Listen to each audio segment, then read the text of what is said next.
Hello and welcome to Coffee with Carrie. Thank you for stopping by today.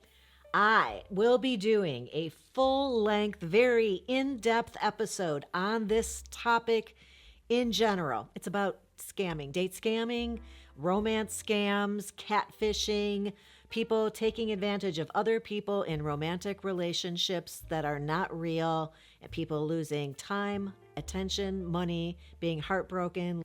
I wanted to share with you today one particular aspect of this conversation. Basically, I wanted to tell you in my research what I have found are the qualities that are most likely to make somebody in my own personal life here, people I meet, people I coach, stories from other matchmakers about their clients, the qualities that I'm noticing that allow people to become victimized by romance scammers, dating scammers, catfishers. There's a list.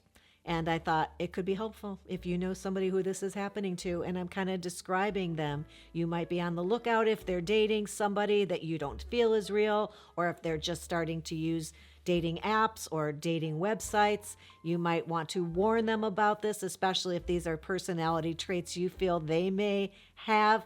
Anyway, I'm hoping to be helpful. If this is all interesting, please stick around. If you're new, Carrie, matchmaker, dating coach, that's why I talk about this stuff. It's what I know. And don't go anywhere because that's what's on the agenda. I'm just going to share with you the 6 things that I notice that are the most common. Like I'm going to tell you right now that it's women, but this happens to 40% of men are victims of romance scams. But it is more often in my world, and it is more often specifically women. Secondly, there are scammers targeting and who don't care about the age group. People between the ages of 20 and 80 years old and older and probably younger are being scammed every single day. But the most people being scammed are those between the ages of 55 and 65, according to me. That's what I see when I go to look it up. I'm backed up. That is the largest group of people. It's not the elderly. It's not the young people. We will delve into why and how this all works in another episode, probably coming up next week. But for today, let's just go through a couple more things. So right off the bat, if you know a woman who's between 55 and 65, pay attention to these next ones. Educated. She is an educated woman. It's not dumb people that are being scammed. It is smart, educated women, but there are other qualities that are making them more susceptible. Number 4, she is a romantic. She believes in soulmates, and she thinks that fate, it may be something that is guiding her towards people. People say she's a dreamer. She has her head in the clouds, and she talks about her partner her future partner and her past partner, maybe even in very romantic ways. Number 5, idealistic and willing to sometimes overlook common sense. Because of this idealism, it's more fun to also be that dreamer and be that romantic. And they can allow themselves to believe that something can happen that never could happen. And, I think back to all the celebrity scams, right? Where people think they're dating some movie star who's 50 years age difference from them. And they are somehow able to embrace that without too much trouble. They are idealistic and think that love conquers all. This could be their soulmate. They can believe that this person would be in love with them. So watch out for those traits as well in yourself or in others, because this is not necessarily based on logic when people are falling for romance scammers. And then finally, number 6 is that they have some type, like I do, of an addictive nature. Coffee, for instance, right? I can't be without it. When I first started coffee, I was very addicted to it. It couldn't just be like 1 cup.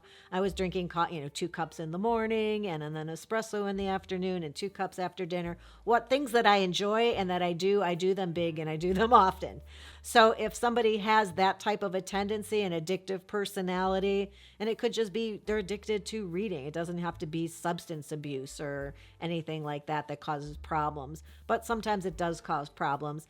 The reason it would cause a problem in this situation is because these love bombers are typically love bombing day and night. They're trying to quickly create a connection that there's no basis for, and that requires time. So you have to be willing to commit to be talking to people day and night because you are addicted to that dopamine that you feel when somebody is making you feel fantastic and special and unique, that this could happen to the two of you. You've fallen for each other in such a short period of time, from such a distance, and in such an unusual way. So typically, I think there might be an addictive nature to that person. And remember, I'm not talking about, oh, this person must be an alcoholic. No, you can have an addictive nature in other ways, and that's what I'm referring to. And then number 7 would be lonely. They've either lost a partner recently, or they've become recently single or recently divorced. Maybe they don't have a lot of family around or a very big social life yet. Very easy for somebody to swoop in with a lot of attention, requiring a lot of your time if your social life is not filled up. So somebody who may be telling you they're alone more than they'd like, or they're a little lonely, is just venturing onto dating apps. If that's you, something else to be aware of. And then I always think it is irresponsible of me to do any type of an episode about romance scams, dating scammers, and catfishers without telling you the steps that they take in order to lure somebody in and take advantage of them, because I'm leaving you with less information than I could. So let me quickly remind you what a romance scam looks like, those steps that they take in order to take advantage of somebody in the most unkind way possible. You have so much in common. You are different than everybody else, and they are so lucky that they found you because you are fantastic. You are lovely. They are giving you compliments about how smart you are, how beautiful you are, how different you are from everybody else in their life or anybody else that they've dated. And they are very much love bombing you at this very early point, finding all types of commonalities, really connecting with your interests. Me too, lots of me toos, lots of things in common for this love bombing to take place. That would be the first thing. Maybe the second thing too. 3 is they're going to ask for money eventually. This could be 2 days, this could be 2 weeks, this could be 2 months down the road. Depends on how quickly they feel they're connecting with you. But at some point, they're going to get into some type of a trouble, some type of problem arises. Could be a health issue or a travel issue or something with someone in their family. But they're going to ask you for money, and it won't be a lot of money, because they don't start big and ask you for, $300,000 right off the bat. They don't know if you are a person who would be willing to give money to a stranger, somebody who you have never met in person. So it'll be a smaller dollar amount that they need.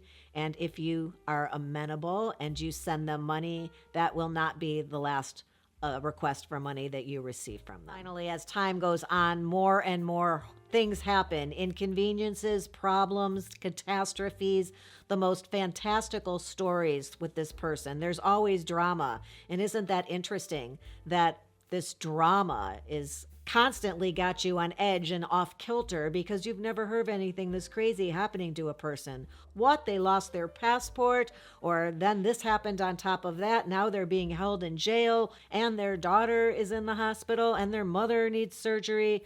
All these things require money, of course, and you can't imagine anyone has such bad luck, and you're so close, and you want them to get to where you are so you can meet and be together. So you're willing to pay this money, and that can continue on that pattern for as long as you're willing to be an active participant. No celebrities or supermodels or people who don't look anything like anybody you've ever dated, because it just seems way too good to be true. Nobody like that is falling in love with anyone, including you, me, anyone, over the internet without meeting them, by just having lovely conversation and banter. So that right away should put you on high alert. We are all just fantastic, and we deserve somebody who loves and cares about us, but we deserve somebody who's going to do that in person, who will hold our hand and look in our eyes in real life and still tell us that we're beautiful when we wake up in the morning. And this person is keeping you from meeting that person, which is another reason it is just horribly nasty, besides wiping out people's entire retirements, life savings, and ruining their relationships with their families. It's keeping you from meeting somebody who's real. So I'll just leave you with my saying that I give you all the time, which is meet them or delete them. And I'm not talking in 2 months, 3 months, a week. Yeah, I am talking a week. Meet them within a week or delete them. And if they say, hey, I'm on an oil rig in Alaska, you say, wow, that's super interesting, but I don't do long distance relationships. So you've got my contact info here. Save me in your list there. And when you're back in town and we can meet for a cup of coffee or a glass of wine or a round of golf, whatever you do for dates, get in touch with me again. I'd love to meet you in person. And that's it. You don't talk to them again at all until they are where you are and willing to meet you. And that literally solves all your problems, because you can't send money to somebody that you haven't met if you're not talking to them. And if they show up and they're a real person, they can't be making up stories about all this fantastical stuff that's happening far, far away where you can't see it. So problem solved. I hope you found, I don't know why I'm talking so fast. I'm all revved up wanting to get you the good intel here. I hope you found it helpful. If you did, send me air, oxygen, or maybe listen to my mom. She says a thumbs up would do too, and I'd appreciate that as well. Also, subscribing to the channel. If you want that full episode to be delivered right to you, you can ring the bell. That would let you know every time a new episode goes live, including the one I was referencing. So that would be great. Great to have you here today, and until next time, have a good one.